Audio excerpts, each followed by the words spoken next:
¿Son sionistas los testigos de Jehová? No, no lo somos. Los testigos de Jehová somos cristianos que basamos nuestras creencias en las Escrituras, aunque algunas religiones creen que ciertas profecías de los santos escritos apuntan a la reunificación de los judíos en Palestina. Los testigos de Jehová no compartimos ese punto de vista. No creemos que las Escrituras profeticen ese acontecimiento político en concreto. De hecho, estas no respaldan a ningún gobierno humano ni favorecen a ningún grupo étnico. La Atalaya, la revista oficial de los testigos de Jehová, ha dicho claramente que el sionismo político no tiene ningún apoyo bíblico. La Enciclopedia Británica describe el sionismo como un movimiento judío nacionalista que tiene como objetivo la creación y el apoyo de un Estado nacional judío en Palestina. Tiene raíces religiosas y políticas. Los testigos de Jehová no apoyamos la doctrina religiosa del sionismo y somos completamente neutrales en lo que tiene que ver con el sionismo político. La organización de los testigos de Jehová es puramente religiosa y no apoya ninguna ideología política, lo que incluye el sionismo. Somos conocidos por nuestra neutralidad en asuntos políticos y por este motivo hemos sufrido extrema persecución en algunos países. Estamos convencidos de que ningún gobierno o movimiento humano es capaz de conseguir paz duradera en la tierra. El único gobierno que lo logrará es el reino celestial de Dios. Un principio que rige la conducta de todos los testigos de Jehová, sin importar el lugar donde vivamos, es la obediencia a las leyes de los gobiernos. Ninguno de nosotros se rebela contra las autoridades civiles ni participa en conflictos armados.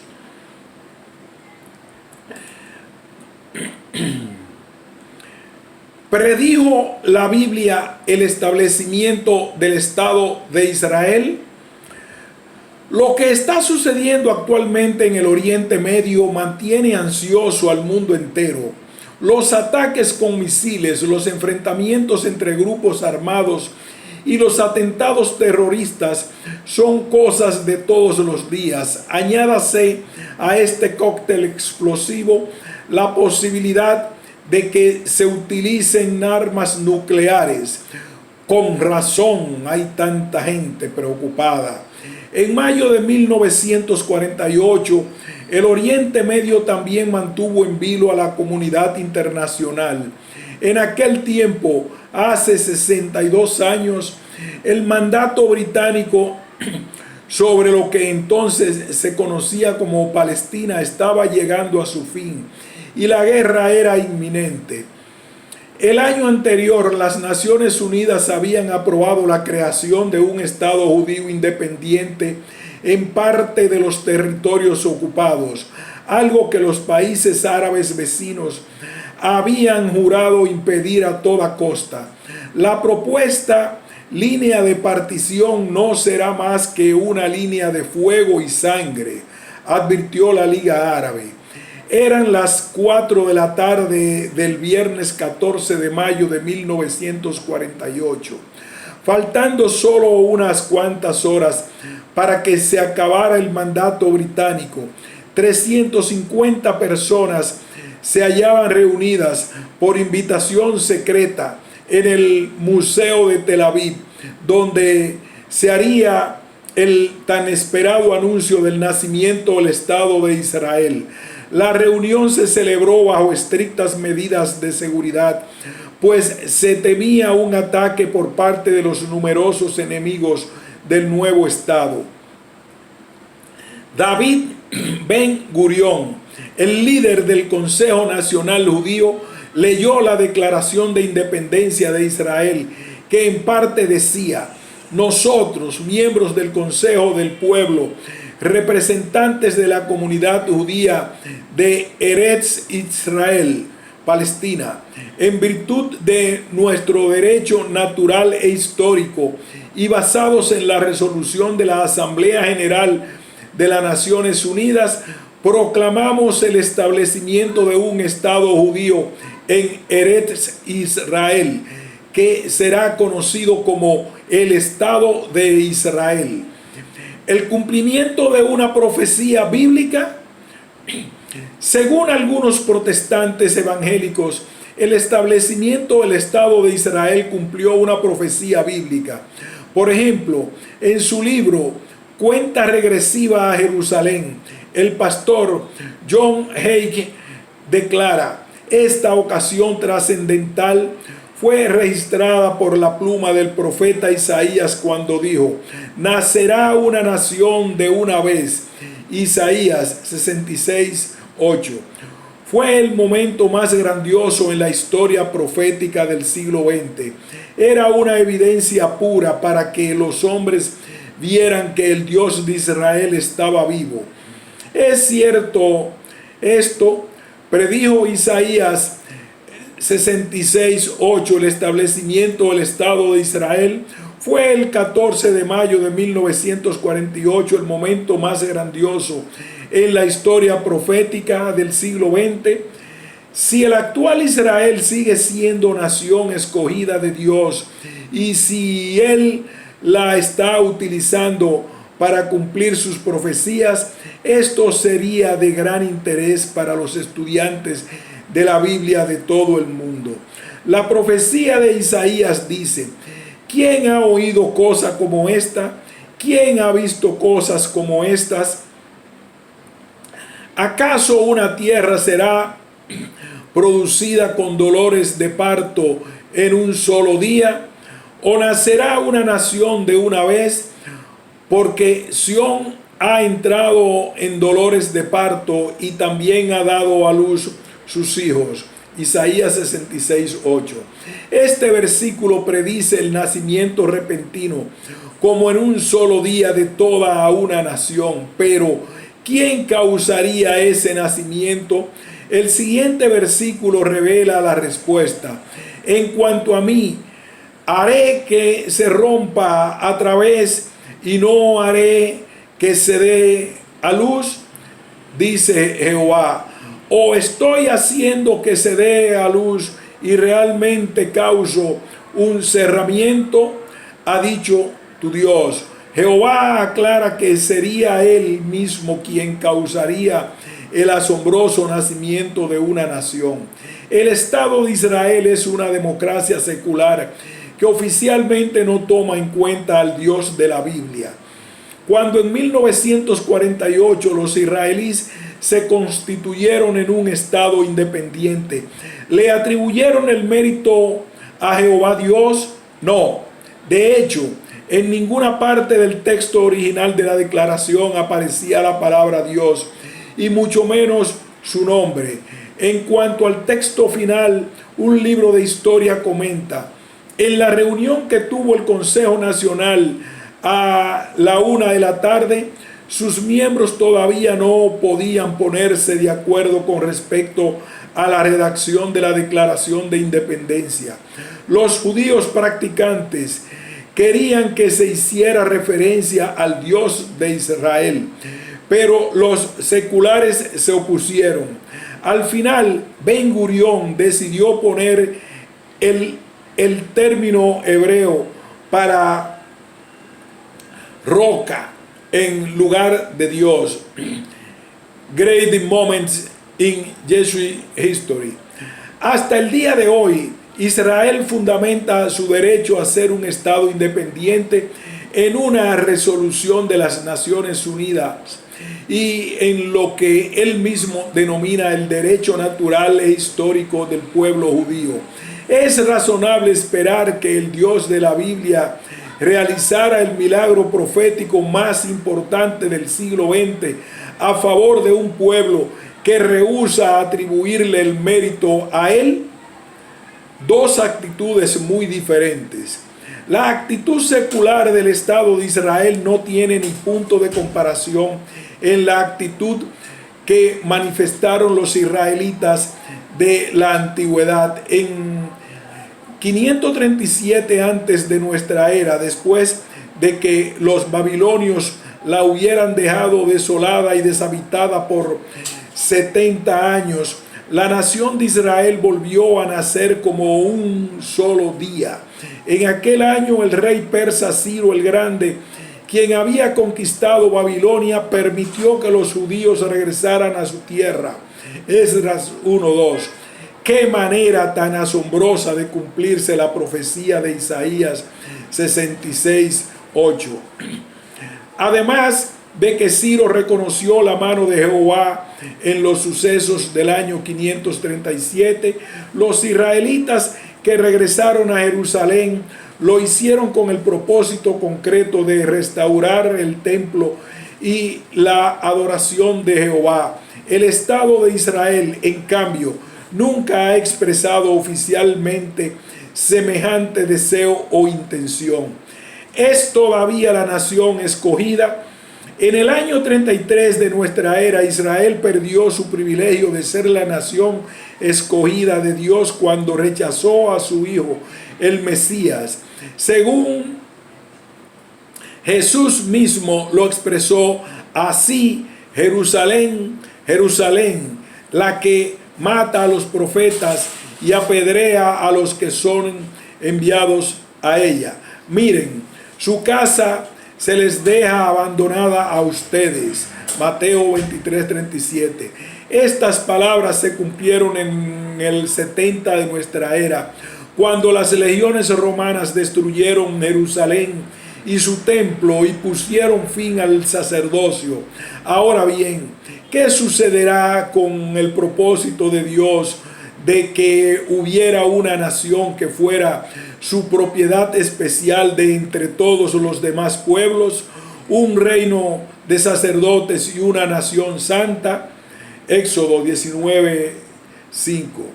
El apóstol Pedro, quien era judío de nacimiento, dio respuesta a esta pregunta en una carta dirigida a sus compañeros cristianos, entre los que había judíos y gentiles. Él escribió: ustedes son una raza escogida, un sacerdocio real, una nación santa, un pueblo para posesión especial, porque en un tiempo ustedes no eran pueblo, pero ahora son pueblo de Dios. Eran aquellos a quienes no se había mostrado misericordia, pero ahora son aquellos a quienes se ha mostrado misericordia. Aquellos cristianos fueron escogidos por medio del Espíritu Santo para pertenecer a una nación espiritual, y su ciudadanía no se les concedió por nacimiento ni por residir en determinado lugar. El apóstol Pablo lo describió así: porque ni la circuncisión es nada, ni la circuncisión, sino una nueva creación es algo. Y a todos los que hayan de andar ordenadamente por esta regla de conducta, sobre ellos haya paz y misericordia, sí, sobre el Israel de Dios. Gálatas 6:15.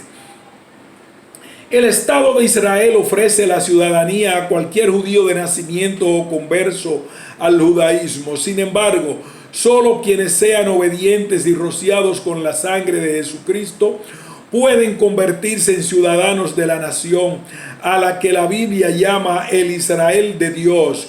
Con respecto a los ciudadanos de Israel de Dios o judíos espirituales, Pablo escribió: no es judío el que no es por fuera, ni es la circuncisión la que está afuera en la carne.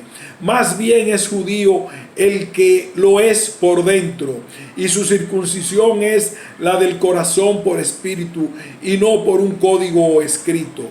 La alabanza de ese viene no de los hombres, sino de Dios.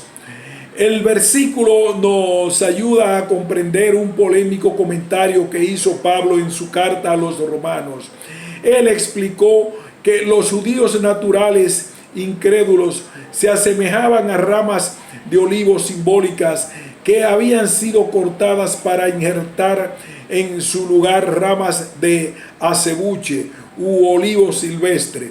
Entonces concluyó la ilustración diciendo: un embotamiento de las sensibilidades le ha sucedido en parte a Israel hasta que el número pleno de gente de las naciones haya entrado, y de esta manera todo Israel será salvo. ¿Estaba prediciendo Pablo que a última hora los judíos se convertirían en masa al cristianismo? No, él no quiso decir eso. De hecho, al utilizar la expresión todo Israel, Pablo estaba refiriéndose a todo el Israel espiritual, los cristianos que han sido escogidos por el Espíritu Santo. Estaba diciendo que aunque el Israel carnal no aceptó al Mesías, el propósito de Dios de tener un olivo espiritual lleno de ramas productivas no se vino abajo. Esto armoniza con la ilustración en la que Jesús se compara con una vid de la que se cortan los sarmientos infructíferos. Él dijo: yo soy la vid verdadera y mi Padre es el cultivador. Todo sarmiento en mí que no lleva fruto, Él lo quita, y todo el que lleva fruto, Él lo limpia, para que lleve más fruto.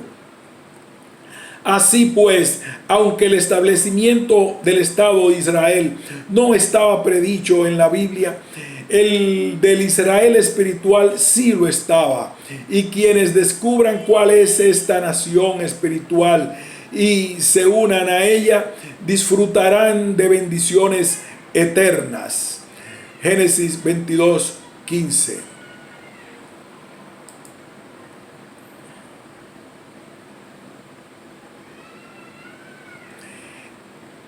Él se dejará hallar de ti. Acérquese a Dios, Él se dejará hallar de ti. Crónicas. ¿Conoce usted a Dios? Dar respuesta a esta pregunta no es tan fácil como parece. Conocer la verdad a Dios, conocer de verdad a Dios, supone familiarizarse con su voluntad y sus caminos. Si lo hacemos, desarrollaremos una relación estrecha con Él que influirá en todo aspecto de nuestra vida. Pero ¿es verdaderamente posible la intimidad con Dios? En caso afirmativo, ¿cómo se alcanza? Las respuestas a estas preguntas se deducen del consejo que el rey David le dio a su hijo Salomón y que se encuentran en Crónicas 28:9. Imagínese la escena. David ha gobernado Israel cerca de 40 años y la nación ha prosperado. Pronto le sucederá en el trono Salomón, que es muy joven. ¿Qué palabras de despedida le dirige David a su hijo antes de morir? Este monarca, que ha sido un fiel siervo de Dios por muchos años, comienza con la siguiente exhortación: Salomón, hijo mío, conoce a Dios de tu padre. David tiene que estar hablando de algo más que simple conocimiento intelectual. Salomón es un adorador de Jehová, el Dios de David, y como ya se ha terminado cerca de un tercio de las escrituras hebreas, seguramente sabe lo que estos escritos sagrados dicen acerca de Dios. Un biblista comenta que el verbo hebreo que se traduce por conocer puede referirse a una íntima relación personal de familiaridad.